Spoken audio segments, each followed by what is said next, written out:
Hello friends, इस video में ये वीडियो बहुत ही इंपॉर्टेंट होने वाला है और इस वीडियो में मैं ये बताने की कोशिश करूंगा कि जो सबसे बड़ी प्रॉब्लम है जब हम इन्वेस्ट करते हैं स्टॉक मार्केट में, तो इसमें सबसे बड़ी प्रॉब्लम जो ऑलमोस्ट सब पर्सन को जो फेस करनी पड़ती है वो क्या होती है कि इन्वेस्टमेंट हम जब भी करते हैं तो वो एक सेक्रीफाइस डिमांड करता है। तो हमें ये समझना होगा कि हम हर चीज सेक्रीफाइस कर सकते हैं या नहीं कर सकते, या जो हम आज सेक्रीफाइस कर रहे हैं वो क्या फ्यूचर में जो उसकी वैल्यू हो जाएगी वो हमारे लिए आज जो हम सेक्रीफाइस कर रहे हैं वो इंपॉर्टेंट है, या फिर जो फ्यूचर की जो उसकी वैल्यू हो जाएगी उससे हम ज्यादा खुश होंगे। अब आपको थोड़ा कंफ्यूजन हो रहा होगा, तो इस कंफ्यूजन को हम एक एग्जांपल से लेते हैं। जैसे मान लीजिए मुझे एक 10 लाख रुपए की कार लेनी है आज के आज में, तो अब मुझे 10 लाख रुपए की कार लेनी है, उसमें कुछ फीचर्स है, लेकिन मैं अगर उसके कुछ फीचर्स को मैं अगर सेक्रीफाइस कर देता हूं और उसका नीचे वाला मॉडल ले लेता हूं, तो उसमें क्या होगा, मेरे 1 लाख रुपए मान लीजिए बच जाएंगे। तो 9 लाख रुपए की मैंने कार ले ली और 1 लाख रुपए को मैंने इन्वेस्टमेंट कर दिया। और अगर ये भी आप एक और अजम्पशन ले लीजिए कि ये 1 लाख रुपए फ्यूचर के जो 10 साल के बाद या फ्यूचर के 5 साल के बाद ये 1 लाख रुपए 3 लाख रुपए हो जाएंगे अप्रोक्सीमेट। ये मान लीजिए कि फ्यूचर में जो ये 1 लाख रुपए हैं वो 3 लाख रुपए हो जाएंगे और आपने 10 लाख की कार 9 लाख में ले ली है। तो अगर आपको अब सबसे पहले ये क्वेश्चन पूछना चाहिए अपने आप से, क्या जो 1 लाख रुपए की जो आपने फीचर्स सेक्रीफाइस करे हैं उससे आपको ज्यादा खुशी मिल रही है, या फिर आपको जो 3 लाख रुपए बाद में मिलेंगे उससे ज्यादा खुशी मिल रही है? जो 3 लाख रुपए आपको बाद में मिलेंगे उससे क्या फायदा होगा? मान लीजिए 5 साल में आपको कार चेंज करनी पड़ेगी, तो आपको जो 10 लाख की आपने आज कार ली है उसके 4-5 लाख रुपए आपको एक्सचेंज में मिल जाएंगे, और उसके बाद 3 लाख रुपए जो आपके 1 लाख रुपए जो बढ़ गए हैं, तो 8 लाख रुपए के पास आपके पास वेल्थ होगी। मान लीजिए आपके 15 लाख की आपको नेक्स्ट कार लेनी है 5 साल बाद, क्योंकि 5 साल के बाद आपके कार में शूज आने लग जाते हैं, तो आपको कार का चेंज करने पड़ते हैं, या फिर आपको लगता है यार 5 साल बाद अपन को कार नई ले लेनी चाहिए, तो उस टाइम आपके पास 8 लाख रुपए एक साथ पड़े होंगे।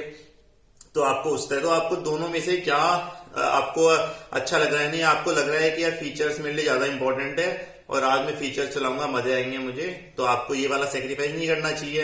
अगर आपको लगता है नहीं यार ये वाला ज्यादा अच्छा लॉजिक है कि मैं नेक्स्ट के मेरा कार थोड़ा बहुत फीचर्स में सेक्रीफाइस कर देता हूँ और मेरा दोनों काम हो जाएंगे, कार की कार भी सेम आ जाएगी और उसके बाद मेरा वो भी काम हो जाएगा। अब दूसरा ये इस एग्जांपल ले लेते हैं, मुझे गोवा जाना है, उसमें भी मुझे मान लीजिए 1 लाख रुपए चाहिए। अब मुझे आज ही गोवा जाना है या फिर 1 हफ्ते बाद जाना है, अब उसमें भी मुझे 1 लाख रुपए चाहिए। अब वो ही 1 लाख रुपए मैं इन्वेस्ट करके वो भी मेरे 3 लाख रुपए हो जाएंगे 5 साल के अंदर अंदर। तो क्या मैं ये सेक्रीफाइस करने को जो रेडी हूँ? तो अगर वो बहुत जने बोलेंगे यार नहीं, आज जो गोवा में जाना जो मजे आएंगे, आज मेरे सब फ्रेंड जा रहे हैं, हो सकता है 5 साल बाद नहीं जाए, तो आप हो सकता है ये वाला सेक्रीफाइस नहीं करने। जो आज को आप 1 लाख रुपए खर्च करके जो गोवा में जाके जो घूम रहे हैं उसमें आपको ज्यादा मजा आ रहा होगा। तो हम हर चीज हैप्पीनेस के लिए करते हैं, हम इन्वेस्टमेंट करते हैं, हम उसके बाद जो इन्वेस्टमेंट करके जो ग्रो करते हैं वो भी एक अपनी हैप्पीनेस खुशी के लिए करते हैं और अपनी स्टेबिलिटी खुशी के लिए करते हैं। तो आपको क्या ज्यादा हैप्पीनेस क्या दे रही है, ज्यादा आपके लिए क्या बेटर है, ये एक पर्सनल चॉइस हो सकती है, लेकिन हर चीज को आप इस तरह से एनालाइज करके आपको करनी चाहिए। तो इन्वेस्टमेंट की सबसे बड़ी प्रॉब्लम ये है कि आपको कुछ ना कुछ सेक्रीफाइस करना होगा अगर आपको इन्वेस्टमेंट करना है, तो कहीं ना कहीं। अब बहुत जने बोलेंगे यार नहीं यार मेरे को तो बहुत पैसा है बैंक में, 50-60 लाख रुपए 1 करोड़ रुपए तो मैं बैंक में रखता हूँ, गाय का सेक्रीफाइस। तो अब इसमें भी एक इश्यू है, उन लोगों को भी एक सेक्रीफाइस करना पड़ेगा। जो बैंक का रिटर्न है वो एक स्टेबल होता है और पर मंथ या पर ईयर आपको एक अमाउंट मिल जाता है इंटरेस्ट का। मान लीजिए 1 करोड़ रुपए किसी के पास और उसको 5% का इंटरेस्ट मिल रहा है, मतलब 5 लाख रुपए उसको हर साल का ब्याज मिल जाता है। तो अगर उसको इन्वेस्टमेंट करना है, अगर खुद के पैसे हैं उसके सरप्लस मनी से भी इन्वेस्टमेंट करना है, तो उसको 2 चीजों का सेक्रीफाइस करना पड़ेगा।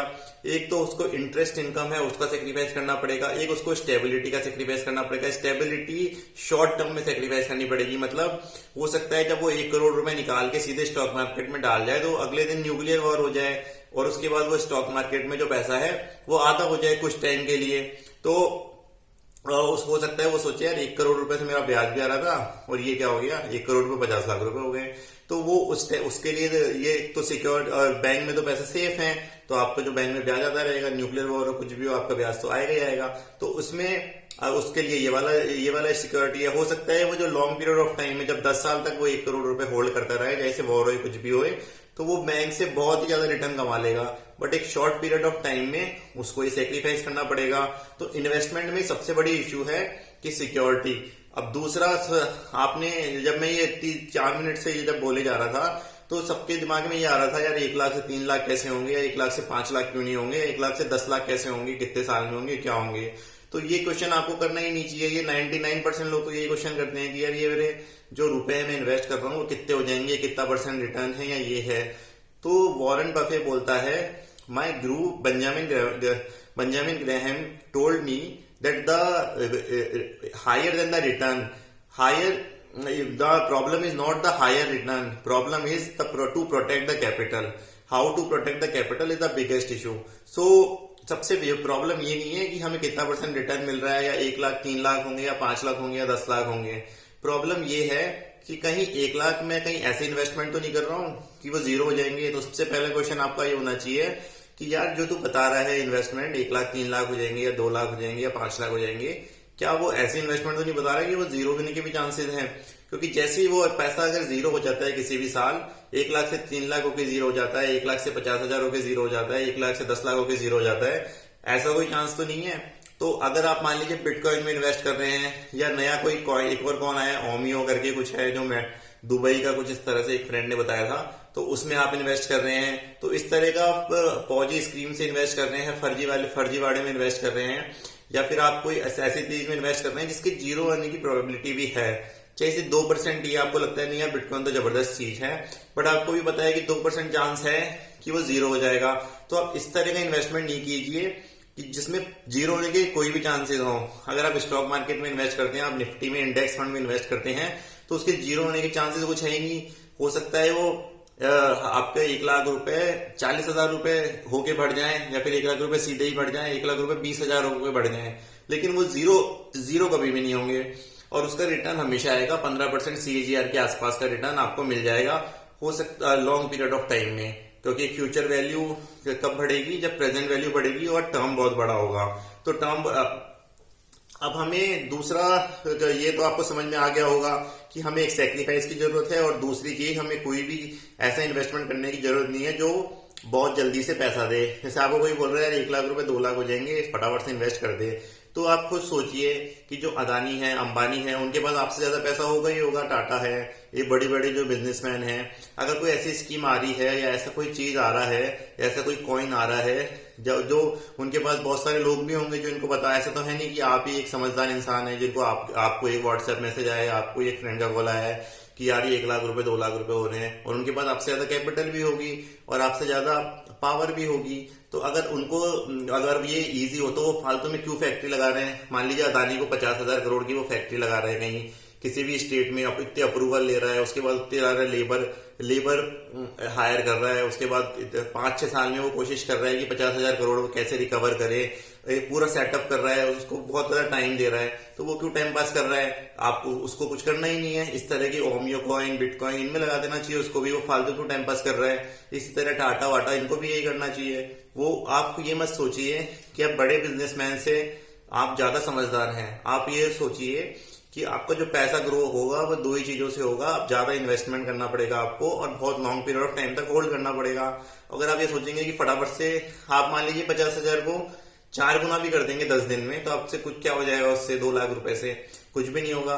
तो जब आपकी लाइफ चेंज, जब इन्वेस्टमेंट हम कब क्यों करते हैं कि हम एक मोटा कैपिटल हम एक ना इकट्ठा कर पाए। वो कैसे करेंगे, आप normal day to day life में आप ऐसा तो है नहीं कि आप स्मगलिंग चालू कर देंगे या फिर इस तरह से कोई गलत काम करेंगे।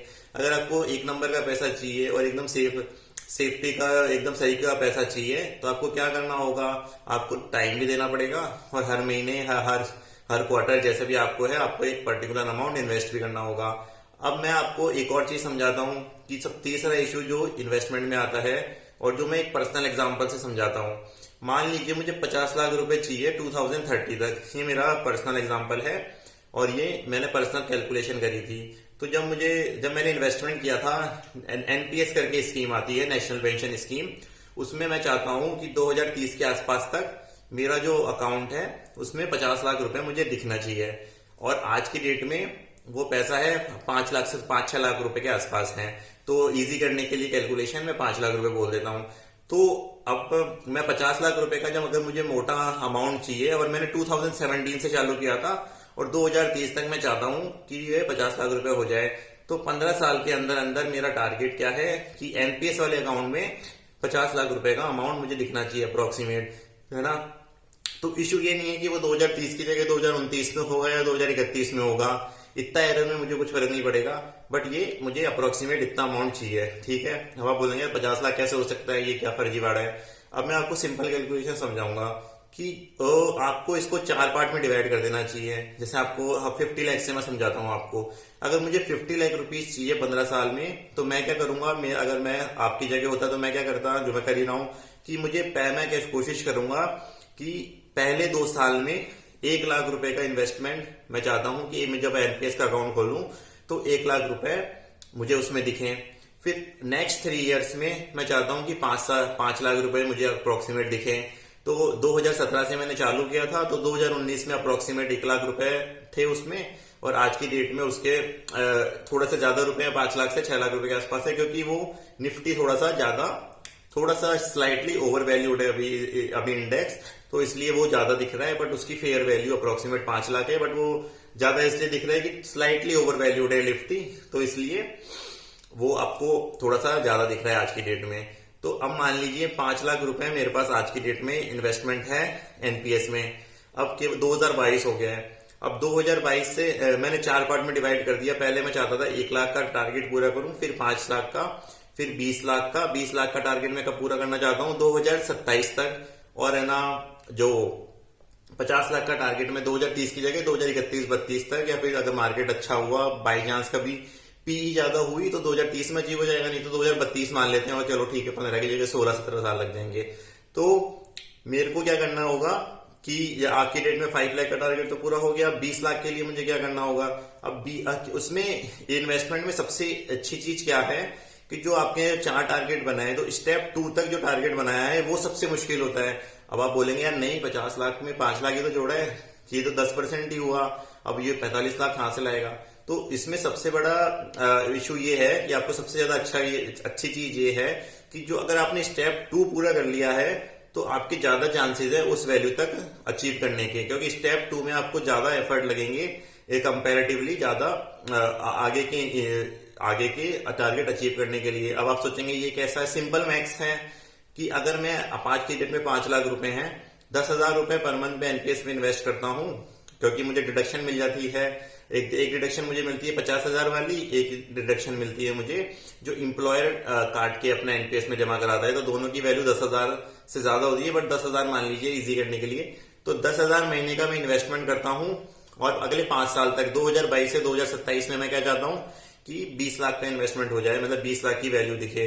तो अगले 5 साल में मैं क्या करूंगा, 10,000 इंटू 12 इंटू 60, 5 साल में 60 महीने होते हैं, तो मैं 7,20,000 रुपए का एनपीएस में इन्वेस्ट करने वाला हूं। 5 लाख रुपए मेरे पास पहले से ही हैं, तो 7 + 5 कितने हुए, 12 लाख रुपए।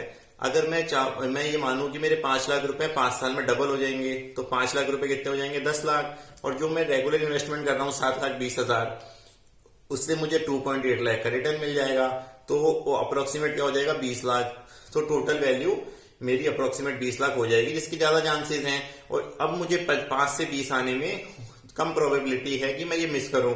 अब बहुत जने बोलेंगे अरे यार क्या बात कर रहा है, ये तो 18,000 का निफ्टी तो बहुत ज्यादा हो रहा है, अभी 18,000 का निफ्टी है, ये तो ओवर वैल्यूड है, ये है वो है। 5 साल में कोई निफ्टी बढ़ेगा ही नहीं। अगर 5 साल में निफ्टी बढ़ता ही नहीं है, तो मैं तो अपने आप को और भी ज्यादा लकी मानूंगा, क्योंकि मेरा जो मैंने प्रेडिक्शन, आपने अगर मेरे रेगुलर वीडियोस देखते हैं, तो निफ्टी की फेयर वैल्यू जो है 2030 में वो 50,000 के अप्रोक्सीमेट होनी चाहिए। तो अप्रोक्सीमेट 3x का टोटल होना चाहिए जो आज की वैल्यू आ रही है।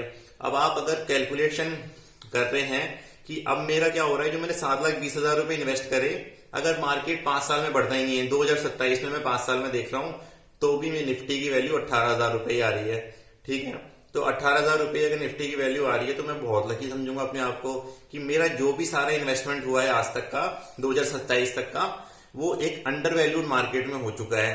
तो जब वो 2027 से 2030 में वापस से जब मार्केट क्या करता है, अपने आप ही बैलेंस कर लेता है। अगर वो ओवर वैल्यूड होता है तो भी वो फेयर वैल्यूड हो जाता है, अगर अंडर वैल्यूड होता है तो अपने आप मतलब वो 50,000 के आसपास पहुंच जाएगा। 2030 में पहुंचेगा, 29 में पहुंचेगा, 32 में हो जाएगा, वो एक सेपरेट डिस्कशन है, उसमें हम नहीं जा रहे हैं। बट वो 50,000 हो जाएगा एक साल ऊपर नीचे, इत्यादि 2 साल ऊपर नीचे, लेकिन वो 50,000 हो जाएगा। तो मेरा ज्यादा, अगर मैं 7,20,000 रुपए जो इन्वेस्ट कर रहा हूँ वो भी 18,000 रुपए निफ्टी में हो गए, और 5 लाख मान लीजिए, 5 लाख जो मेरी आज की वैल्यू है वो भी 18,000 निफ्टी में है। तो मेरे 12-13 लाख रुपए, 20 लाख की जगह केवल 13 लाख रुपए ही मान लीजिए कि मेरे 13 लाख का बैलेंस ही दिखा रहे हैं एनपीएस का अकाउंट 2027 में। तो ये तो मेरे लिए और भी ज्यादा लकी है। अब मुझे टारगेट पूरा करने के लिए इन्वेस्टमेंट करने की भी जरूरत नहीं है 10,000 महीने की भी, क्योंकि जो 13 लाख रुपए जो 2027 में जो मैंने इन्वेस्टमेंट किया है वो 3x हो जाएंगे अगले 5 साल में। तो 13 इंटू अगर 3 कर दूंगा तो 39 लाख रुपीज हो जाएंगे, मतलब 40 लाख रुपए।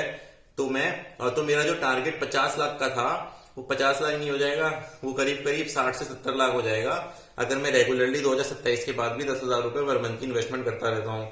तो अब इससे, अब जैसे जैसे टाइम बढ़ता जाएगा वैसे वैसे और इजी कैसे हो जाएगा, क्योंकि आज की डेट में जो इनकम है वो बहुत ज्यादा चांसेस हैं कि जैसे टाइम के साथ साथ इनकम भी बढ़ती जाएगी, किसी भी तरह से आपकी इनकम और भी बढ़ती जाएगी। तो 10,000 रुपए की जो आज की वैल्यू अपन इन्वेस्ट कर रहे हैं, हो सकता है 3 साल बाद 10,000 की उतनी वैल्यू आपके लिए नहीं रहे।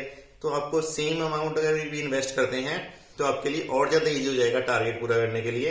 अब इन्वेस्टमेंट में क्या देखना है कि अपन यार, बहुत जने देखते हैं यार, अब जैसे मैं आज की डेट में अपना बताऊं, मैं बोलूं यार 5-6 साल हो गए, 5 लाख रुपए हुए हैं और अपने को तो 15 साल के आसपास में आपको 50 लाख रुपए चाहिए थे। क्या करना है, इसको तोड़ के खत्म करो। एनपीएस को आप रिडीम करना, थोड़ा उसके कंडीशन डिफरेंट होते हैं, बट मान लीजिए एक बार के लिए ये रिडीम हो जाता है। तो बहुत से जने इस गेम को, जो इन्वेस्टमेंट का है, कंपाउंडिंग का जो गेम है, उसको खत्म कर देते हैं रिडीम करके। तो रिडीम, क्योंकि आपको एक सिंपल चीज है, फ्यूचर में वैल्यू जब भी बढ़ेगी जब आपकी प्रेजेंट वैल्यू ज्यादा होगी, जितना ज्यादा आपका इन्वेस्टमेंट होगा और जितना ज्यादा पीरियड का अपन होल्ड कर पाएंगे। और फ्यूचर के जो पीरियड्स हैं उसमें आपका जो कैपिटल बढ़ेगी वो ज्यादा बढ़ेगी, इनिशियल ईयर्स में कम बढ़ेगी। तो इनिशियल ईयर्स का जो पेशेंस होता है वो 99% में होता ही नहीं है। तो जो बहुत लोग होते हैं वो आपको रिडीम ही कर लेंगे, इसको, इस गेम को, कंपाउंडिंग को खत्म कर देंगे, क्योंकि 5-7 साल में अब वो अपना बैलेंस देखेंगे और अपना टारगेट, जब उनकी उम्मीद तो 50 थी और देखेंगे 5 ही, तो वो देखेंगे कुछ नहीं है, फर्जीवाड़ा है, इससे अच्छा तो मैं यहाँ घूम कर कहीं घूम लेता, यूरोप ट्रिप चल जाता। तो फिर वो एक यूरोप ट्रिप बनाएंगे और उस गेम को, कंपाउंडिंग को खत्म कर देंगे। तो इस तरह से आपको इन्वेस्टमेंट नहीं करना चाहिए, इस तरह से भी आपको सोचना चाहिए।